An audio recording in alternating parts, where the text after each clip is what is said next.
Good morning everyone, ito po ang inyong lingkod, si Pastor Well Camia po mula po dito sa Winnipeg, Manitoba, Canada para po sa ating pag-aaral ng salita ng Diyos ngayong umaga. Welcome po sa Tinig ng Pag-asa. Humihingi po ng kaunting paumanhin sapagkat medyo late po tayo ng 3 minuto sa oras ng ating pagsisimula. Napakakapal po ng snow dito sa Manitoba at hindi po ako makapag-drive ng mabilis. Alam naman po ninyo na bago po tayo magsimula ng ating pong Tinig ng Pag-asa, inihahatid ko po muna ang aking may bahay sa kanyang trabaho. At noong pabalik na po ako dito sa bahay, ay hindi po tayo makapagmadali dahil sa makapal na snow. So ganun pa man, ay magsisimula po tayo sa ating pag-aaral. Samahan po ninyo ako sa talatang ating pagbubulay-bulayan ngayong umaga. Matatagpuan po ito in the book of Galatians chapter 5 verse 23. Ito po ay sulat ni Apostol Pablo. Ang sabi po, but the fruit of the Spirit is self-control. Alam naman ninyo na marami pong bunga ang Espiritu Santo. And isa-isa po yan ni Apostol Pablo sa Galatians 5:22 hanggang 23. But this morning, we will be discussing self-control. Ang kwento po ay nagkasagutan si Aling Sonia Gregorio at ang kanyang anak na si Frank. Si Aling Sonia ay 52 years old at si Frank Gregorio ay 25. At ang kanilang nakasagutan ay si Master Sergeant Jonel Nuesca at ang anak nito. At doon sa video na aking napanood, ang kanilang mga pagsasagutan ay nagsimula naman sa palitan ng mga maanghang na salita. Palitan ng mga panunuya, palitan ng mga salita na kung titingnan, itong mga salitang ito ay hindi naman nakakasakit ng katawan. Hanggang bibig lang, di po ba? Pero alam niyo po ba mga kapatid, ang mga kataga ng labi at ang salitang lumalabas sa ating mga bibig ay katulad din minsan ng baril at ng panaksak na sumusugat ng puso. At kapag hindi na po natiis, ito na po yung nagiging dahilan, kaya po humahantong sa sakitan at sa pangyayari pong ito, sa kwento po na ating binabanggit at napanood nyo na marahil ito, si Master Sergeant Jonel Nuesca, binaril po yung si Aling Sonia sa ulo, binaril yung si Frank sa ulo, at tagalawang putok po yung ibinigay nito sa mag-ina. Ang tanong, ba't nangyari ito? So meron din pong kwento tungkol naman kay Marlo Arizala. Walang iba kundi si Sander Ford. Napanood ko rin po ang video ni Sander Ford na siya ay nakakulong, nasa rehas, sinihimas niya po yung rehas, at habang kausap niya po on live Facebook video yung kanyang manager, ay sinasabi niyang pinagsisisihan na niya ang kanyang ginawa na pananakit sa kanyang dating kasintahan. Ganito rin po ang sinasabi ni Master Sergeant Jonel Nuesca nang ini-interview po ng mga reporter. Sabi niya, ayoko nang magsalita, hihintayin ko na lang, nangyari na ang mga bagay na ito, hintayin ko na lang, sa korte na lang ako magsasalita. Pero tinanong siya ng reporter, pinagsisisihan mo ba ang nangyaring ito? At ang sagot niya, pinagsisisihan ko ito ng labis. Mga minamahal na mga kapatid, kumusta po tayo? Meron po ba rin tayong nagawa na mga bagay na pagkatapos nating nagawa ay ating pinagsisihan? Marahil hindi kasing lala ng atin pong pinag-uusapan. Marahil hindi naman talaga physical na pananakit katulad ng ginagawa daw ni Sander Ford sa kanyang girlfriend. Marahil hindi naman talaga pagpatay physical na ginawa nitong si Master Sergeant Jonel Nuesca. Pero alam niyo po ba mga kapatid, sa banal na kasulatan, ang pagpatay ay hindi lang naman yung meron kang kinitilan talaga ng buhay, literal. Ang sabi po ng Biblia, mag-isip ka lang ng masama sa iyong kapwa ay mamamatay tao ka na eh. Tumingin ka lang sa babae ng may pagnanasa ay nangangalunya ka na. So ibig sabihin, kahit hindi tayo katulad ni Master Sergeant Jonel Nuesca, ni Marlo Arizala, na ating ginawang mga example ngayon, ay guilty tayo ng mga pagpatay, ng mga pananakit, ng mga bagay na nagagawa natin sa ating kapwa na hindi matuwid. Yung mga post natin sa Facebook, yung mga shoutout natin, yung mga hugot lines natin, hindi naman po natin yan ipinagpo-post minsan dahil lang gusto nating maipost. Minsan po talaga may pinanggagalingan yan. Hugot lines nga yan hindi po ba? At iyan po mga kapatid ay minsan ay bumabagsak sa mga tao na dumadaan din sa mga ganong mga sitwasyon na pag-iisipan tuloy tayo, nagiging dahilan ng mga kaguluhan. Pero I am not here to discuss yung mga bagay na ito. Ang akin pong pagtatalakayan ngayong araw ay yung mga kakayahan natin na pigilin ang ating mga sarili doon sa mga bagay na ating ginagawa upang huwag nating pagsisihan pagdating ng araw. Gaano kadalas ang pagkakataon na may nasabi ka o nagawa ka na matapos mong magawa at masabi ay pinagsisihan mo ng lubos? How many times have you seen the look of hurt on someone's face and knew you were the one who put that in their faces? Yung bang pagkadismaya sa mukha ng iba na alam mo na ikaw ang naglagay ng pagkadismayang yon? Yung bang galit sa mukha ng iba na alam mo na ikaw ang naging dahilan ng pagkagalit na yon? Face it. Minsan we lost our cool. Kung meron nga lang po mga kapatid na reset button, di po ba? Yung reset button ng buhay na kapag meron kang nagawa, ire-reset mo lang, babalik doon sa dati para hindi mo na ulitin yung nagawa. Pero mga kapatid, wala po nun eh. Irreversible ang mga bagay na ating sinasabi. Hindi na natin kayang bawiin. Irreversible yung mga bagay na ating nababanggit. Kahit na po, minsan nga, ay ihingi natin ng tawad na damage na eh. Nasabi na natin. Kaya hinahamon po tayo na wag magpadalos-dalos, magpakahinahon dahil nga po mga kapatid, may mga bagay na hindi na natin maibabalik muli sa dati. Ito po, minsan nawawalan tayo ng kontrol. Kaya napaka-importanting aralin ang bagay na ito. At hindi pwedeng ibalik na ang mga naganap kahapon, hindi na rin pwedeng ibalik kung nagawa na natin kanina. Bakit nga ba ang self-control button ay hindi automatic mode? Na kapag masasabi o magsasalita ka ng hindi maganda, gagawa ka ng isang pangit na bagay, o automatic na magsha-shutdown. Ang sagot hindi nga po tayo ginawa ng Diyos na gano'n eh. Hindi po tayo ginawa ng Diyos na robot na kapag ang sasabihin mo ay pangit, biglang magtitikom yung bibig mo, hindi mo kayang ibuka. Maganda sana kung gano'n, di po ba? Yung kapag magsisimula ka na magreklamo, biglang magsha-shutdown yung bibig mo. Hindi mo maibubuka kahit anong pilit mo magreklamo, hindi ka makakareklamo. Yung gusto mo magsalita ng masama sa kapwa mo, pag magsasalita ka na ng masama, biglang magsha-shutdown, hindi ka na makakapagsalita ng masama. At magagamit mo lang ang bibig mo kapag ikaw ay magpapahayag na ng papuri, magpapahayag ka ng paggalang, magbibigay ka ng parangal. Di ba ang ganda sana ng mundo? Ano? Pero hindi nga tayo ginawang ganun eh. Ginawa niya tayo ayon sa kanyang wangis, sa kanyang isipan, sa kanyang katalinuhan. Ang kailangan lang naman, mga kapatid, ay hindi tayo magkaroon ng shutdown, ano tawag doon? Shut off button na yon. Ang importante lang ay magpasakop tayo sa mga palatuntunan ng Diyos upang mapagtagumpayan natin ang mga bagay na ito na madalas ay kumokontrol sa ating mga buhay. Minsan, nakokontrol na ho tayo ng galit, ng sama ng loob, ng inggit, ng selos, at ng kung ano-ano pang negatibong mga bagay. Sa Biblia, may isang lalaki na magandang halimbawa po ng ating pinag-aaralan ngayon. Wala pong iba ito kundi si Joseph. Joseph the Dreamer, the son of Jacob.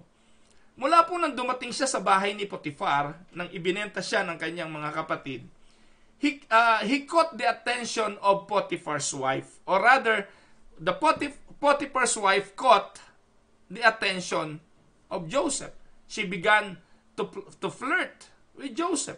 Genesis 39 verse 7, binabanggit po roon, after a short time, she became downright brazen in her approach and she asked Joseph to lie with her.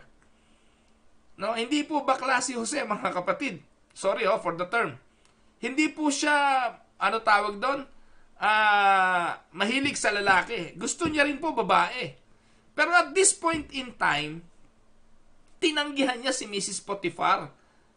No? He refuses to her advances. Pero ano pong nangyari? Genesis 39 verse 10. Mrs. Potiphar persisted. Ano po? Then on a certain day, sabi sa Genesis 39:10, she was in the house alone, and when Joseph came, she grabbed him by his outer garments and said, "Lie with me." Bay, matindi na po ito. Halika rito, sipingan mo ako. Utos na yon, no? Utos na yon, sipingan mo ako. Pero sa Genesis 39:11 hanggang 12, Joseph left his garments in her hand and ran away. Sa kasaysayan po ni Jose, sa kabila ng lahat ng panunuksong ginawa ng asawa ni Potiphar, nanatili siyang matatag na tapat sa Diyos at sa kanyang Panginoong si Potiphar. Ilan sa mga mahalagang susi ng tagumpay sa buhay ay ang faithfulness and self-control. This is very important. Yung katapatan natin at yung pagpipigil natin sa sarili. Alam niyo po mga kapatid, hindi na po mabilang kung ilan ang mga nakakulong ngayon sa buong mundo. Tinanggalan ng kalayaan. Tinanggalan ng kalayaan na makalabas, kalayaan na makapiling ang mga mahal sa buhay, kalayaan na ma-exercise yung kanilang karapatan. Bakit? Kasi nakagawa sila ng bagay na kanila pong naging kadahilanan ng pagkakulong. Dahil hindi nila napigil ang kanilang mga sarili. Most of those people in prisons right now, kung bibigyan lang po ng pagkakataon na ulitin Yung mga nakalipas, marami po nagsasabi sa kanila, sana hindi nila iyon ginawa. Ano po? So it is very important that we, you and me, listening to this sermon right now, develop that kind of attitude to control our temper, to control our emotions, to control our desires, to control our passions. And yes, even our very own tongue. Sabi nga ng Bible, liit-liit niyan, hindi natin makontrol eh. Kasi po, talaga naman kapag umiral na yung ating mga emosyon, kasama na rin pong raratrat yung ating mga dila. Hindi na po natin kayang pigilan. Ngayon po, ang dami nating pwedeng paglabasan ng ating emosyon. Hindi na lang po yung dila, minsan yung ating mga daliri sa keyboard ng mga computer at sa cellphone na ating ginagamit. We have a lot of ways to express our emotions and sometimes we are out of control. So everyone who competes in the games exercises self-control in all things. Self-control is essential to success in living as well as in sports. Si Manny Pacquiao, igagawa po ng pelikula yung kanyang buhay sa Netflix. Balita ko po yun, kanina lang, napanood ko po sa news, na igagawa ng pelikula, yung buhay ni Senator Manny Pacquiao. At Netflix po ang magpo-produce nito. So, sa buhay po ni Manny Pacquiao, kanina sa narinig ko sa balita, ang isa sa sikreto ng buhay ni Manny Pacquiao at ang kanyang tagumpay ay yung kanyang pagiging disiplinado. Dumating po si Senator Manny Pacquiao sa isang buhay na out of control. Dumating din po yung buhay niya noon na nagsisimula siya sa karir na addict siya, nalulung sa bisyo, na-involve sa mga babae at kung saan-saang mga bagay, sa sugal, sa alak, at sa droga. Those are an example of an uncontrolled life. Ano nangyari sa kanya? Montik na siya nawala ng karir. Pero dahil po, nagbalik loob siya sa Diyos, nakilala niya ang Panginoon, pinagsisihan niya ang mga bagay na ito. Ano po? At dahil po doon, si Senator Manny Pacquiao, who knows, baka pagdating ng araw President Manny Pacquiao. You may disagree with me, pero hindi natin alam kung anong plano ni Senator Manny Pacquiao, hindi rin natin alam kung anong plano ng Diyos sa kanya. Ako naman po hindi na pwedeng bumoto sa Pilipinas, hindi na po ako Filipino. No? Ako po ay Canadian citizen na. Pero ang point ko po rito, ang pinupunto ko, ito pong nangyari sa buhay niya ay bunga ng kanyang self-control. In any given sports, in any given, paligsahan. Sports na nga, nalimutan ko yung term. Paligsahan. Ang importante ron, hindi lang yung galing mo, kung hindi yung disiplina mo. At yung disiplina, importante, essential, ang self-control. Bibigyan ko po kayo ng ilang pagpapayo. Pwede niyo po bang pakinggan ito? Una, in order to develop self-control, be honest with yourself about where you lack self-control. May mga bagay po na talagang nawawalan tayo merong mga certain areas na malakas tayo. Nagtatagumpay tayo. Napaglalabanan natin. Pero there are certain areas in life na mahina tayo. Yung mga bagay na mahina tayo, aminin natin. Lumayo tayo sa mga bagay na yon. If you cannot stop yourself from saying ugly things, walk away from those situations. If you cannot resist the temptations of gambling, lumayo ka sa sugalan. Lumayo ka sa mga bagay na magbibigay sa iyo ng opportunity matalo. Hindi ka mananalo sa teritoryo ng kaaway. Don't give yourself the opportunity to say or do things you know will hurt you and will hurt other people. Kasi po, aminin natin o hindi, kapag tayo nasaktan, tiyak, gaganti tayo. Instinct yun Instinct po yun. Kahit gaano kabait ang aso, kahit gaano kabait ang pusa, kahit po gaano kabait ang tao, kapag nayapakan, nabibigla, aray, at minsan nakakapamalo. Yung aso nangangagat, hindi naman intensyon. Yung pusa nangangalmot, hindi naman nila intensyon na saktan yung kanilang tagapag-alaga o yung kanilang master. Pero instinct yun. Ganun din tayo. Instinct po yun. Pag may narinig tayong hindi maganda sa tenga, magre-retaliate tayo. Nangahabol pa nga tayo ng kwento eh. Sinabi mo yung ganito, sinabi mo yung ganito. Naghahanap pa tayo ng mga kakampi. Gagawa tayo ng grupo. Magsusumbong tayo rito sa kanan. Magsusumbong tayo sa kaliwa. At magiging daan ito ng kaguluhan ng ating buhay. Nagdadagdag lang tayo ng mga kaaway.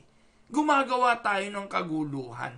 Tayo rin naman ang maaapektuhan dahil hindi tayo napagkakatulog sa kawalan ng kapayapaan. So ano po ang dapat gawin? Be honest. Be honest with yourself where you lack self-control. Ba't ka nagalit? Tandaan niyo mga kapatid, hindi ka maaapektuhan kahit anong sabihin ng iba kung hindi ka papatol. Pag pumatol ka, doon na magsisimula na maaapektuhan ka nito. Wala po tayong kontrol kahit anong sabihin ng mga tao. Wala po tayong kontrol kung anong gagawin ng mga tao. Tanging may kontrol lang tayo sa magiging emosyon natin sa mga bagay na sasabihin nila at gagawin nila. In essence naman po mga kapatid, kahit anong gawin natin, may opinion ng iba, hindi po ba? Minsan nga, wala naman tayong ginagawa kung ano-ano sinasabi sa atin. Wala tayong kontrol doon. Minsan nga po, ang ganda-ganda ng motibo natin, pero pinagdududahan pa rin tayo at pinagbibintangan tayo na masama. Wala po tayong kontrol doon. Pero pag pinatulan na natin, doon po tayo nagkakaproblema. Kaya, mga kapatid, ang payo ko, tiis-tiis lang. Be honest with yourself about where you lack self-control. Huwag magpadalos-dalos, lalo sa pagsasalita, sa halip na pagpapasya na kalaunan ay pagsisisihan natin ang ating gawin, ay pigili na lang po muna natin ang ating mga sarili. Natatawa nga po ako pag si Rafi Tulfo pinanonood ko at merong mga post na medyo slanderous yung dating. Sinasabi ni Rafi Tulfo, para wala ng kaso, kailangan walang reklamo. Itanggalin na yung mga post na yan, tanggalin na yung mga hindi magagandang mga salita na yan. Pag ganun, wala ng kaso. Yun po yung ginagawa ni Rafi Tulfong solusyon. Pero in reality, kapag nasabi na natin, kahit tinanggal na natin sa Facebook, binura na natin yung message, nakakaapekto pa rin yan sa iba.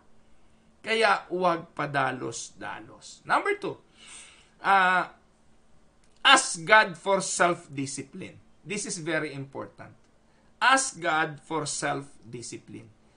Sa totoo lang mga kapatid, sa ating mga sarili, di naman natin kaya. Kasi po talagang likas sa atin, sa ating pagiging makasalanan, na built-in sa atin, yung tayo'y gumanti ng masama sa masama.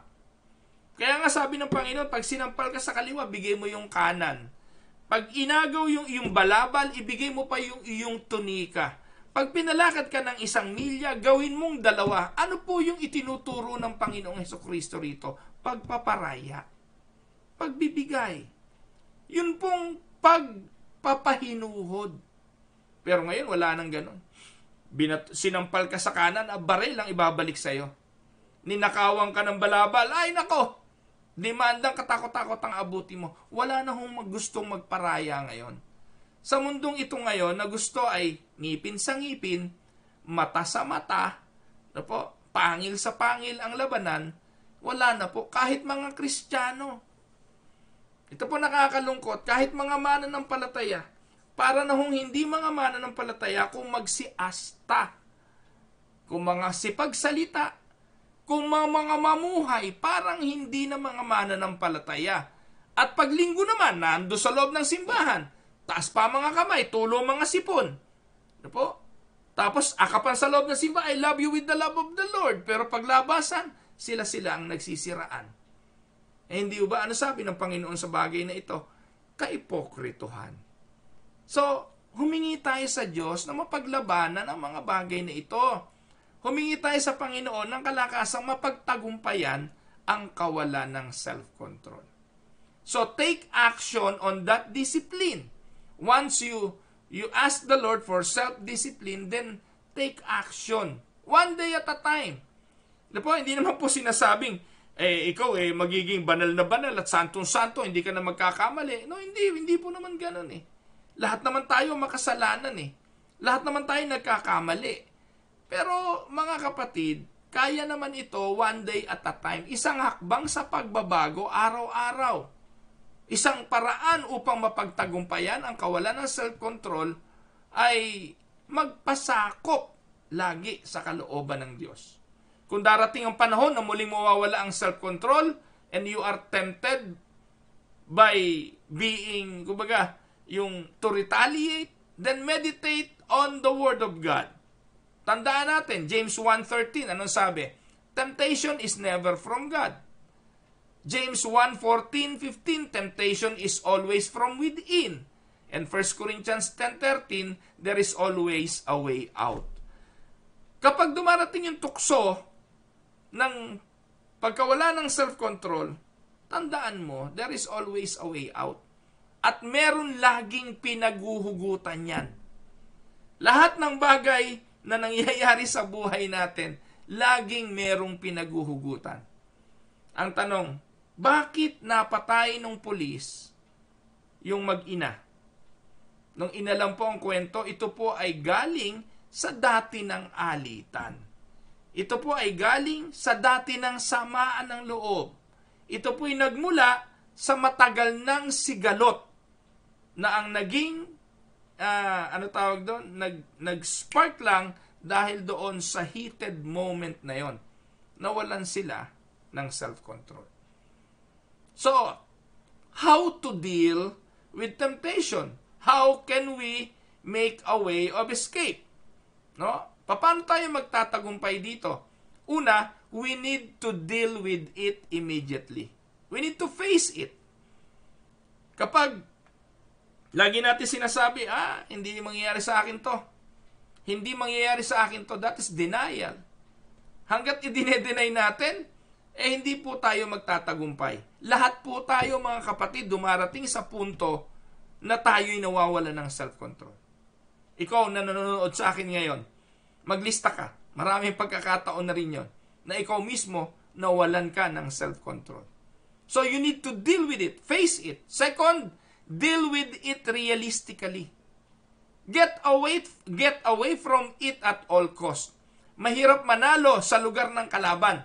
Madalas kang mahulog sa tukso sa mga bagay na mahina ka.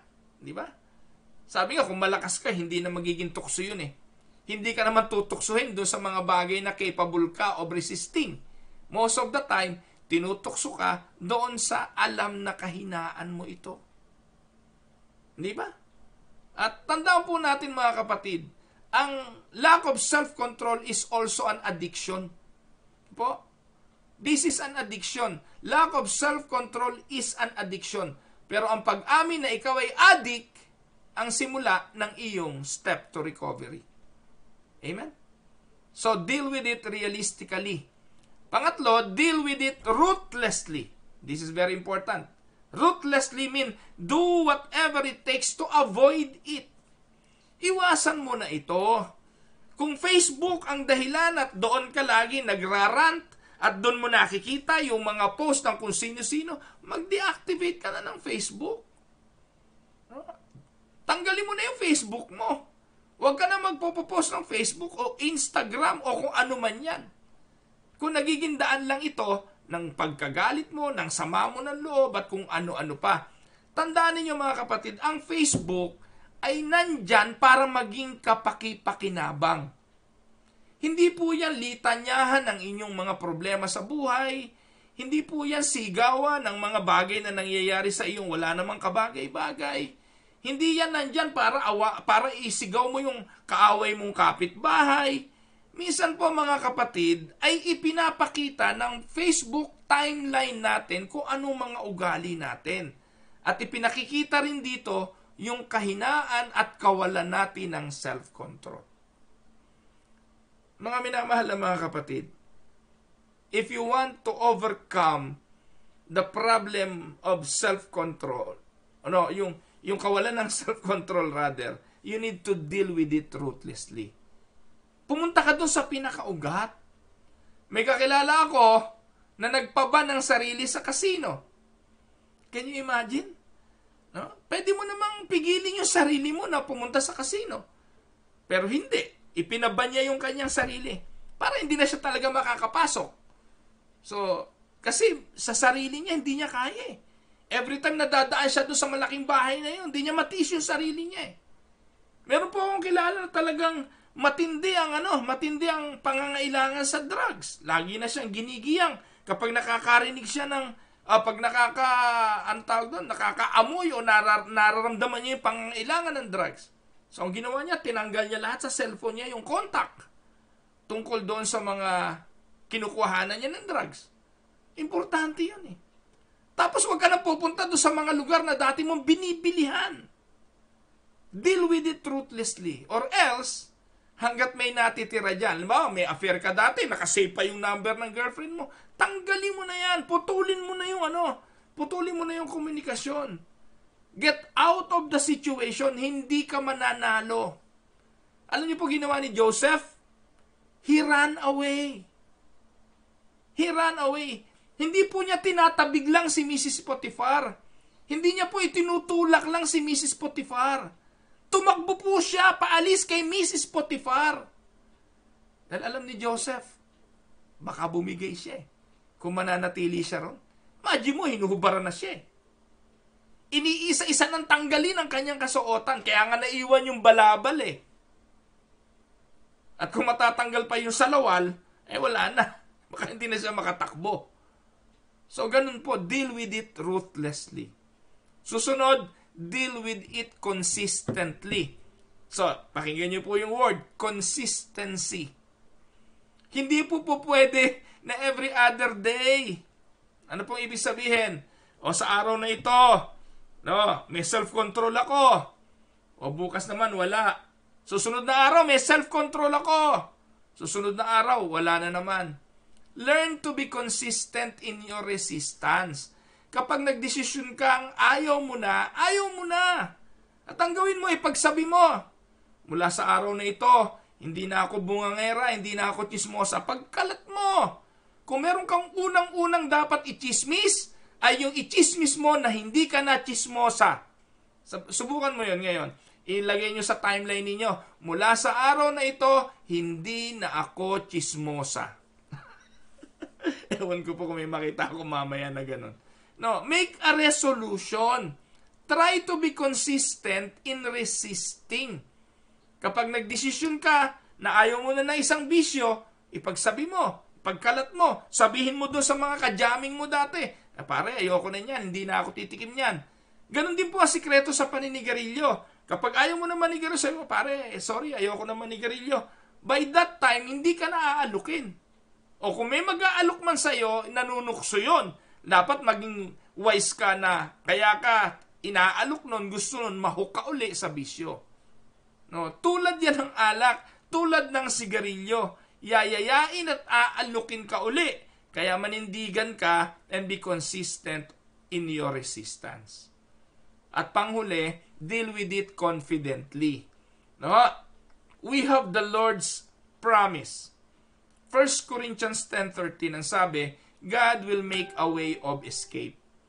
So, pangako to ng Diyos siya ang gagawa ng daan para tayo magtagumpay.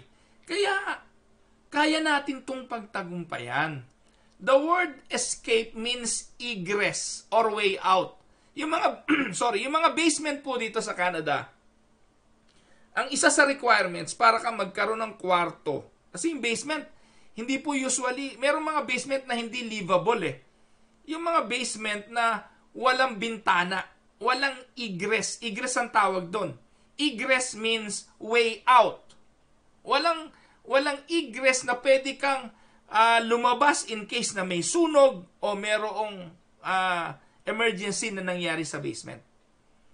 Kaya importante yung escape door o yung egress. Sa buhay natin, ganun din.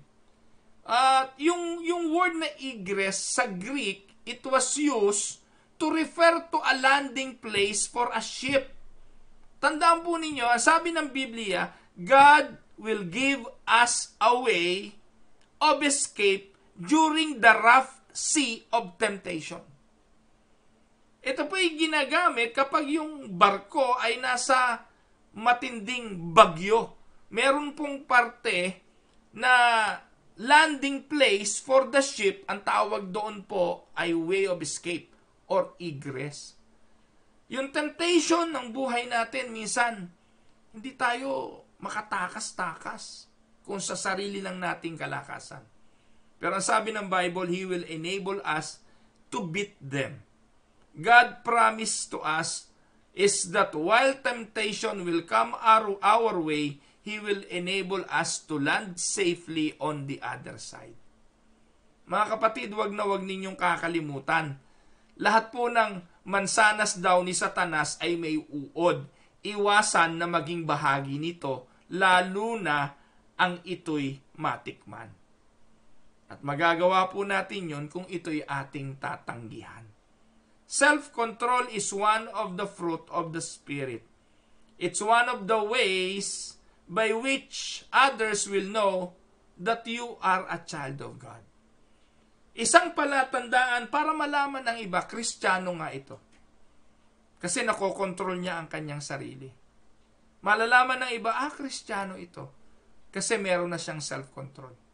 Kasi palatandaan po iyon na ang Espiritu sa buhay natin ay nagbubunga. Amen? So, take a minute to read Galatians chapter 5, verse 22 and 23, and you will find in that verses the fruit of the Spirit. Na itong mga bagay na ito ay makakatulong para tayo makapamuhay ng isang matagumpay na pamumuhay. Amen? So, the fruit of the Spirit, self-control. Pagpalain po tayo ng Panginoon, tayo po'y dumako sa isang panalangin. Ama naming Diyos na makapangyarihan sa lahat, pinupuri ka po namin at pinasasalamatan sa araw na ito. Kung dumarating po kami sa pagkakataon na kami tinatalo ng aming mga emosyon at nadadala kami sa sitwasyon na kami magkakasala, makakapanakit ng aming kapwa, makakapagsalita ng hindi maganda, patawarin mo po kami. At tulungan mo po kami gaya ng iyong pangako na you will give us the way of escape. Tulungan mo kami, Panginoon, at gamitin mo po ang aming mga napag-aralang ito para matuwid yung aming mga puso, maitama ang aming mga damdamin, at magawa naming magpatawad sa mga nakagawa ng kasalanan sa amin, at magawa din naming tanggapin ang kapatawarang hinihingi ng iba. Alam ko po, Panginoon, likas sa amin ang pagiging makasalanan sapagkat ipinanganak kami dito.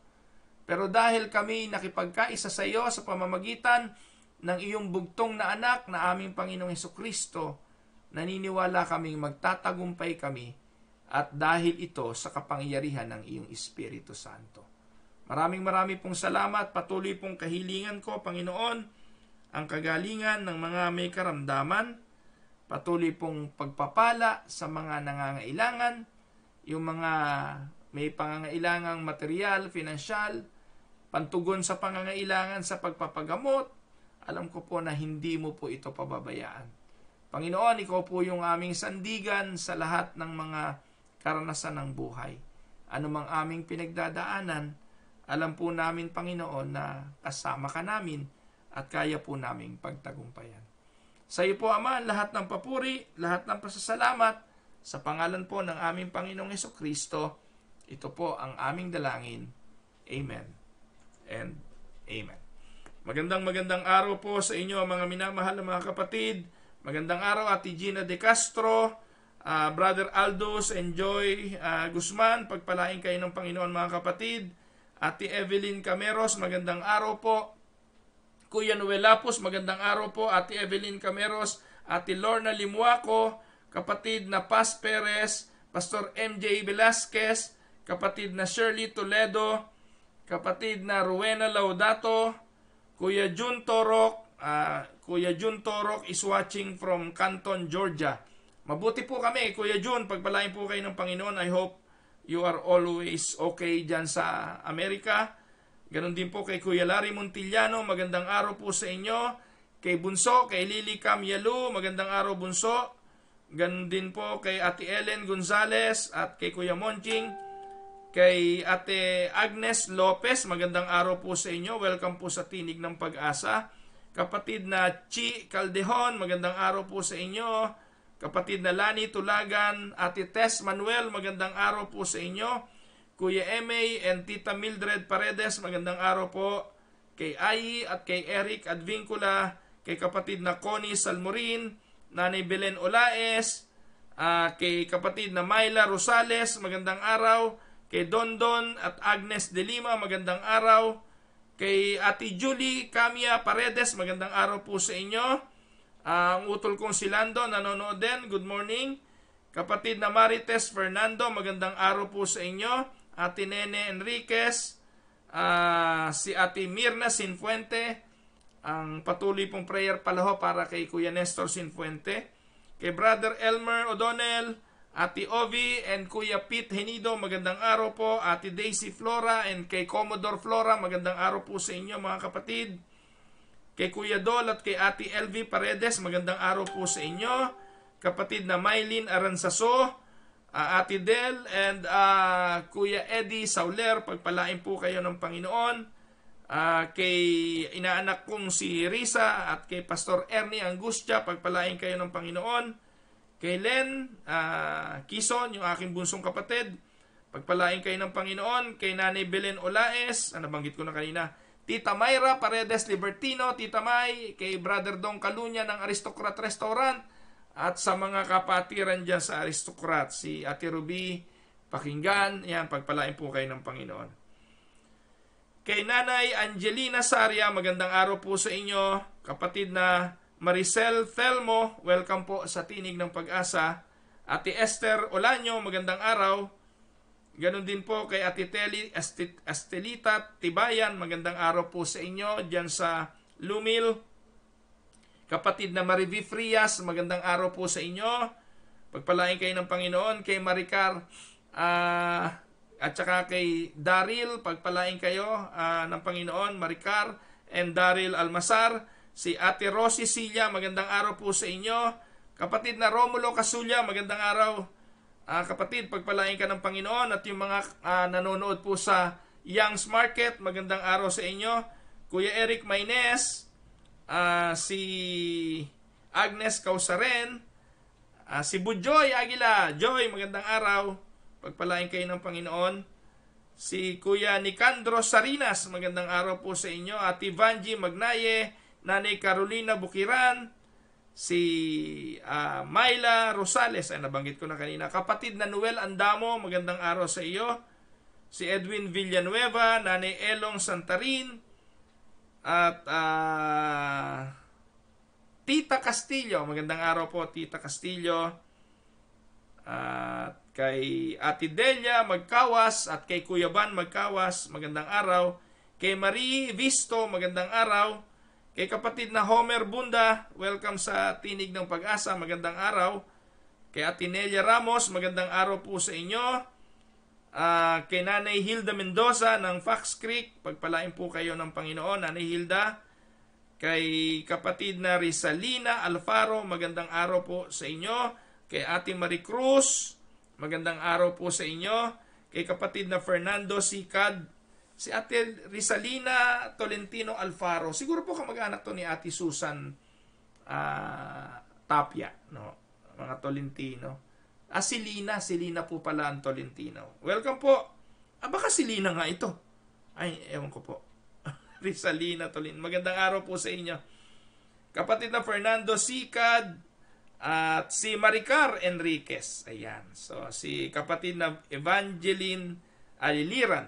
Ayan. So, maraming pong salamat sa patuloy niyong pagsubaybay. 2 araw na lang po at Pasko na, mga kapatid. Kung meron po tayong mga sama ng loob, may mga hindi magandang damdamin, for the spirit of Christmas, let us try to forgive. Ano po? Magpatawaran po tayo at tanggalin natin ang mga bagay na nagpapahirap sa ating mga puso. At ang sabi po ng banal na kasulatan, tatanggapin din natin ang kapayapaan na hindi masayod ng ating mga isipan. Yun po ang diwa ng Pasko, pag-ibig. Kaya iparanas po natin yung pag-ibig na yan. So magandang araw din po, Pastor Richard Mahinay. God bless po sa inyo.